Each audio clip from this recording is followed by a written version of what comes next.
Hey guys, it's Woody the Unexceptional Gamer, and I had this idea, or maybe it was Merca Durka who gave me this idea, to make a video to the 15-year-old version of me, right? So this video is not about the gameplay, but instead it's it's what I would tell myself if I could take the current me, go back in time, and meet the 15-year-old version of me. And the one caveat I'll give is, no invest in Microsoft type advice, because that's not really helpful. No one wants to hear that. But, more of the sort of mistakes that I made sort of advice. And while I said this video isn't about the gameplay, I will say one thing. You'll catch me knifing some of my own trophy systems in this game. And what it is it takes forever to earn Sit Rep Pro in this game. So what I did is you can lay down your own trophy system, knife it, and then it'll count as like destroying an enemy sentry thing. And I don't know, for me, it doesn't hurt anybody else, and it's good to go. So yeah, I was working on my Sit Rep Pro as I earned this game, and that's why you see me knifing my own trophy system. Back on topic. The first thing I would tell me is to work a little harder in school. So I spent like a decade going to night school, and I did that because I didn't get the grades in high school that I was capable of getting. Essentially, for those of you that are long-term subs, I graduated high school with like a 1.98 GPA, something horribly bad. And the people, when I started getting interested in college, people would drop out of high school, and my class rank would go up. And, because high school dropouts had higher class ranks than I did. And, I wasn't really that dumb. I just didn't work hard enough. And to make up for it, I spent pretty much all of my 20s and early 30s going to school at night and, working my way through college and all that fun stuff to compensate for the fact that, I could have just gotten an easy ride. Now, life is funny. I met my wife at college. If I had worked really hard, maybe I wouldn't have met the right woman. Who knows? But, in general, one of the things I learned is that, man, a little effort in high school, I would have gotten good grades, and it would have saved a ton of effort for the adult version of me who worked during the day and went to school at night for ages. Another piece of advice I have for the 15-year-old version of me: pick a girl based on how well she treats you. Her social standing in school or her bra size do not matter compared to how much she values the relationship. And, that was something. I think when I was picking girlfriends in my teenage years, I cared too much about what my friends might think. I cared too much about, I don't know, some sort of class ranking type thing that might happen in high school. And, after a while, the adult version of you start to realize, what really matters in your relationship with your girl is how well she treats you. I remember Wings of Redemption saying that one of the things that he really valued in his girlfriend is that she can cook. And he's like, I can't imagine dating a girl who couldn't cook.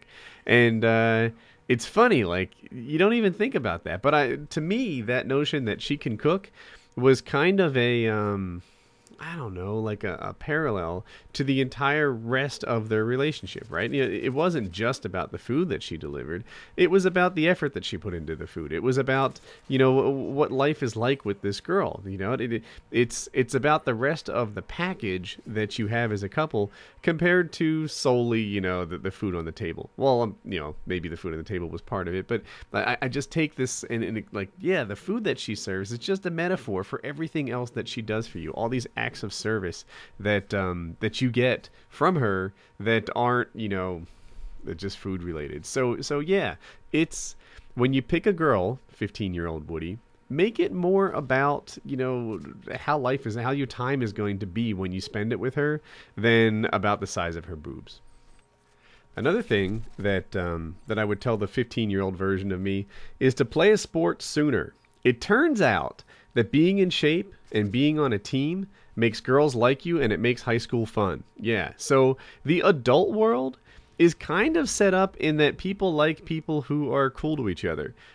For some stupid reason, in American high schools anyway, I assume it's true in most of Europe, it's like, who rules the school, who gets the girls, who gets whatever. A lot of it has to do with how good you are at sports. Ridiculous. How good you are at sports when you're 25 years old isn't going to matter at all. It's not going to matter. Not one bit. But in high school, it dominates it. And if I could go back and talk to the 15-year-old version of me, I'd say, you know what? Play a sport. Play a sport. It's going to make high school fun. It's going to make high school fun because you're going to meet a lot more guy friends. You know, you're going to be exposed to more social circles, and that'll be a good thing for you. And it's going to be fun because you're going to meet a lot more girlfriends. It turns out, you know, girls really value this ability to play sports. So yeah, play a sport sooner. You'll have a good time. It's going to work out for you. That's what I would tell the 15-year-old version of me. Another thing that I would tell the young version of Woody is driving is not a sport, you asshole. You're risking other people's lives when you drive like that.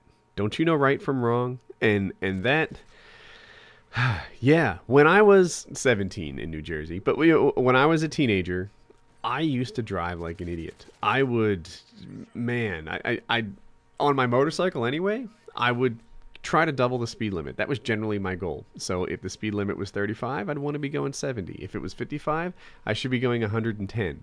And I would do ridiculous things like, you know, when you pass someone, right? It's usually a straightaway and whatever. I would pass on the double yellow line on uphill corners and consider that like double yellow line to be the motorcycle lane. And I would drive in between cars and do other ridiculous stuff that was putting not only me at danger, but everyone around me in danger too. And to what end? Like, what was I doing? Some sort of thrill seeking? Some sort of what? And yeah, you know, I listened to myself. You know, the old version of me.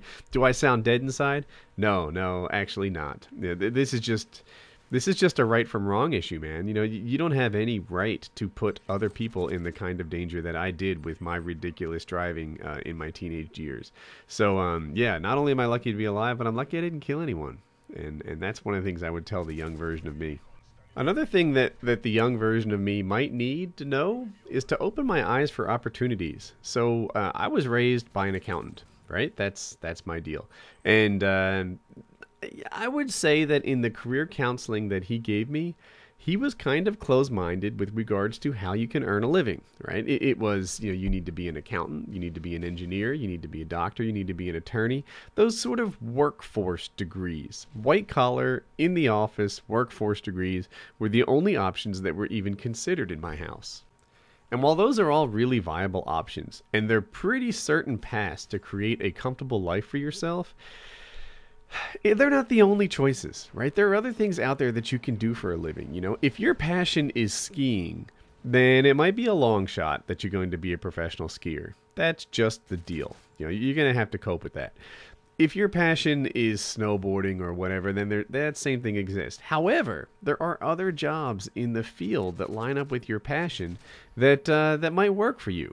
And, you know, if I had talked to my father about a plan for, I don't know, designing snowboards, about a plan for marketing in an arena that I really liked, get that sit rep pro, Woody. If I had talked, you know, to my father, I bet I could have gotten his approval and had some real success with things other than just like white collar office workforce degrees, or maybe, you know, a hybrid of, you know, what I really love and something that pays a reliable wage. So yeah, there's that.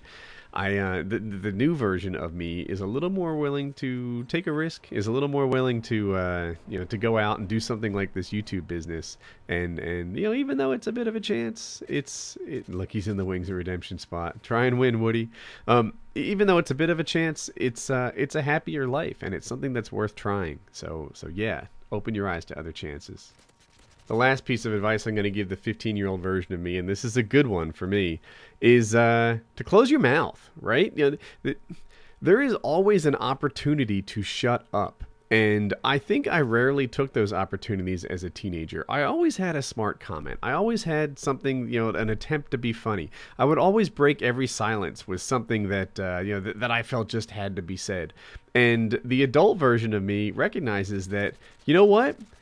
There are times when it's a darn good idea to just STFU. There are times silence can be an answer too. And by the way, silence can be a powerful response in some situations, right? You know, silence doesn't mean backing down. Ignoring can be, you know, a stronger answer than giving somebody attention. On a related note, you can keep yourself out of a lot of trouble by staying quiet. Not every empty, silence is not always a bad thing, and keeping your foot out of your mouth is almost always a good thing. So I hope you guys enjoyed the gameplay. 13 KD, I think that's not bad to help my team. That was part of the win. So yeah, that's my advice to the 15-year-old version of me. You can decide for yourself whether or not it fits you. If you enjoyed this video, you can go to the top right and click subscribe in case you're new around here. 2 other videos you might like. The top one is me asking you guys if you'd be interested in me starting a new series.